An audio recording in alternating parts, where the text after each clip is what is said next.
I don't know if I want to be a filmmaker. And I know we sit here and watch YouTube videos and we see our favorite creators and we think like, yo, I want to do that shit.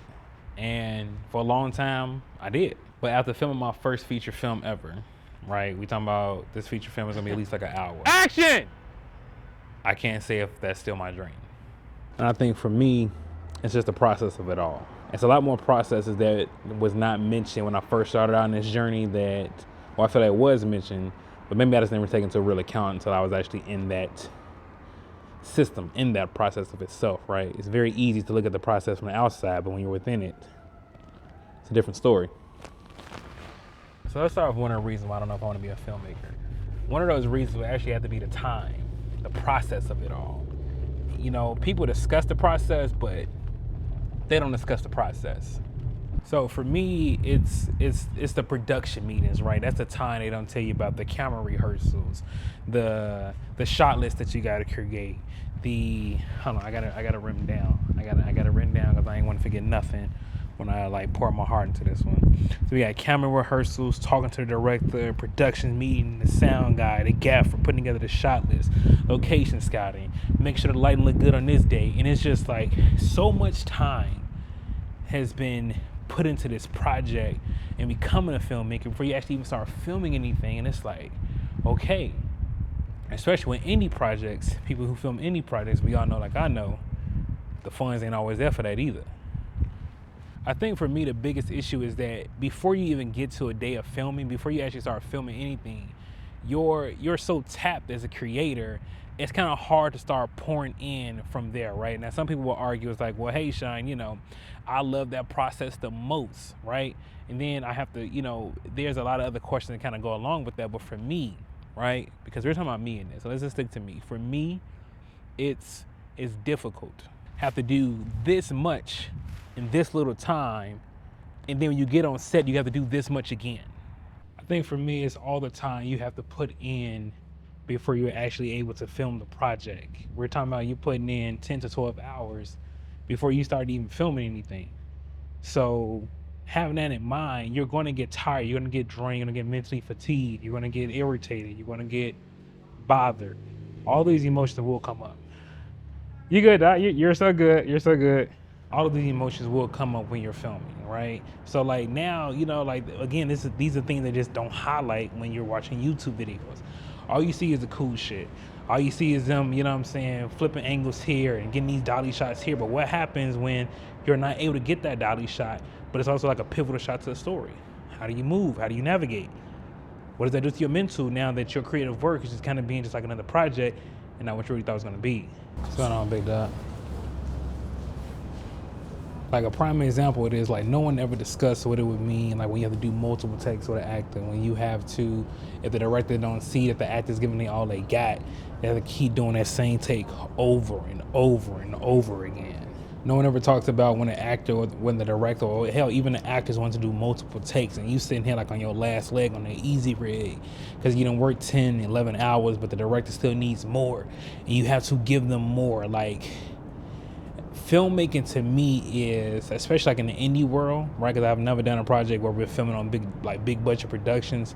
Indie filmmaking is like, man, you are pouring your blood and your soul into something, hoping just for something. You don't even know what that is, you don't know what that looks like, but you're just hoping.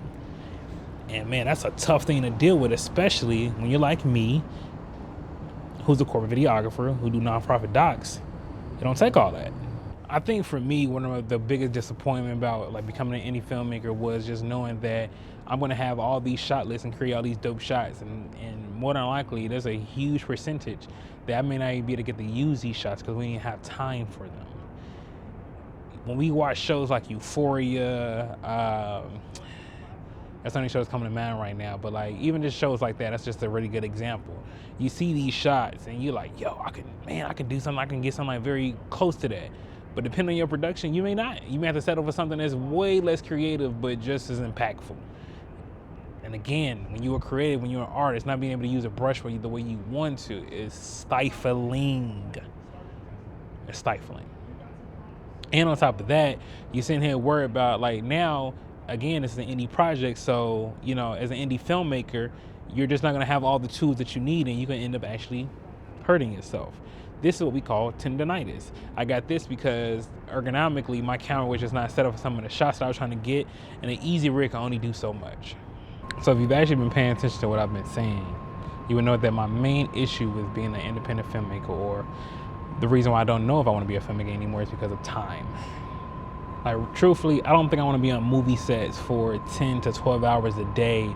And like, right now, again, making it to certain sets is like almost just like joining the NBA, right? But your average DP making like around 1,500. I make at least 3 to 4 times more than that on my own productions, where I'm just sitting down, hitting record on interviews for non-for-profits, right? And that's 6 to 8 hours. So why do I want to spend months on production when I can just go do my own production and get paid? Shit, damn, it's really damn near more, like triple to double. When I was doing the recording of this video, like some of the clips that you've seen previously, it was like around February, right? And now currently we are in April. So about a couple months ago. So I guess the question would be then, like, has my thoughts changed since I made that video? And it has. It has. I think what it was is just my first time ever filming a movie, and I don't think I was mentally prepared to go through everything I went through, to be real with y'all. You know what I mean? Like, I don't think I was mentally prepared for the long days and the director having us work like 16-hour shifts, which I know is not ideal for anybody, but it's just like, that's what I was going through, man. Like, it was just like I think my first indie project just had like a lot of things I was unexpected or just unaware of, and I just don't think I was, mentally prepared for it. But since then, I've had a full length feature doc get sold out in a movie theater called The Trauma That Binds Us. I may release that on YouTube at some point. I don't know when, but I kind of wanted to visit some more theaters and possibly even do some film circuits. I didn't get into one. I applied for the Black Film Festival. I didn't get into that one, unfortunately, but that's just the one. You know what I mean? Like, it doesn't mean that I'm gonna stop submitting this film and stuff like that. So I kind of want to let y'all know, like, even with that, man, like, everything that I do is not a W. And I think sometimes on social media, we kind of think that's what it is, and that's not the case. So I will continue to push my content. I will continue to be a filmmaker. It's just that I was just ranting, man. I just needed a place to kind of like get out of my frustrations. And I want to let y'all know that, hey, man, it's okay too if y'all have doubts and questions about what it is that y'all doing, because we don't have all the answers. Even though you go on YouTube Academy, like, you get an idea of what it is that you want to do, but you don't get the full thing. You feel what I'm saying? So I'm still here. I'm still strong. Still a filmmaker. I just wanted y'all to know, like, hey, the flip side to things that y'all probably don't hear. This was the main point in that video, and I hope this served its purpose. Thank you for watching.